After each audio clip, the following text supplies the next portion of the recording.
এটা হচ্ছে আমাদের জামাই ষষ্ঠীর দিনের রান্না। জামাই ষষ্ঠীর দিন রান্নাটা দাদা আর আমি ভাগাভাগি করে রান্না করব আমি ভেবেছিলাম, কিন্তু সেটা আর হয়নি। আমি 8টার সময় গিয়ে খাওয়া শুরু করে দিয়েছি। সে লুচি, তরকারি, আম, মিষ্টি, লিচু, কাঁঠাল এসব দিয়ে যে শুরু হলো সকাল থেকে খাওয়া। রাত্রিবেলা 10টার সময় যে বাড়ি এসেছি ততক্ষণ পর্যন্ত খেয়েছি।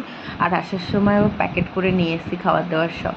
আর এতগুলো জামাই দেখছি, এগুলো সব আমার মায়ের জামাই না, এখানে আমাদেরও জামাই আছে। আর এই প্রথম আমি জামাই ষষ্ঠী করেছি। আর আমার মা এত এত গিফট পেয়েছে, সেগুলো নিয়ে সব ঘরে যাচ্ছে। মা প্রচুর শাড়ি পেয়েছে। এবার আমার পালা জামাই ষষ্ঠী করে।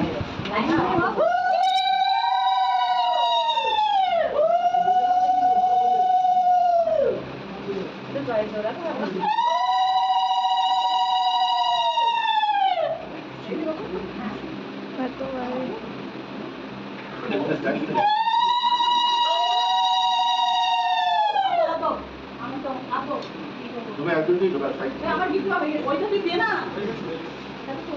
ওর মোর করে দাও তুই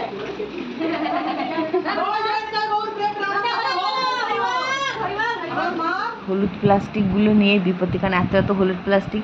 দিদি সবার গিফট নিয়ে এসছে হলুদ প্লাস্টিক, আর মা সব গোছাচ্ছিল। আমি মাকে বলছিলাম তুমি হলুদ প্লাস্টিক কিচ্ছু ধরো না, কারণ কার কোন প্লাস্টিক যে যার ব্যাগে ভরে নেবে, দেখবে তোমার ঘর ফাঁকা হয়ে যাবে, তাহলে সে কেউ গুলিয়ে ফেলবে না। আর এত এত মিষ্টি খাওয়া দাওয়া, সকাল থেকে খাচ্ছি তো খাচ্ছি, ডায়েটের মা মাসে এক হয়ে গেছে।